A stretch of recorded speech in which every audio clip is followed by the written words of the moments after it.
Kama baba yenu kuna sehemu kwenye ukaribisho sijakaribisha vizuri, naomba mnisamehe, lakini mimi naomba mjisikie mko nyumbani. Karibuni sana. Haina shida mzee. Karibuni sana.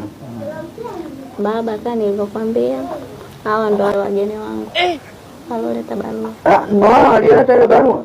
Hebu ngoja sijaipitia.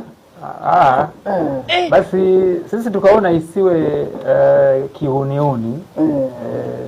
Ndugu yangu hapa nikamwambia tupite njia sahihi. Basi akasema leo tukajitambulishe uweze kutufahamu na mchakato mwingine sasa iweze kuendelea.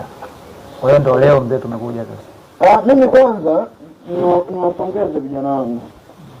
Mmefanya jambo la msingi, jambo la maana. Maana yake kuna vijana wengine wanamalizana huko vichochoroni. Wanashikana wewe wanafanyaje mpaka napelekana nyumba za wageni, utakuta tu unaletewa mimba hapa kwa mjukuu na tena unaanza kuchezea filimbi wa jukuu hapa. Lakini nyinyi mmefanya jambo la msingi na watukote sasa. Karibu baba. Karibu sana. Nisikie sasa, mimi barua kwa kweli sijaipitia.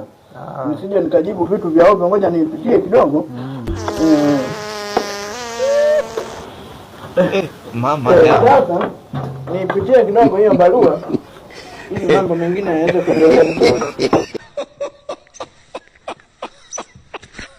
Okay, enough said. Goodbye.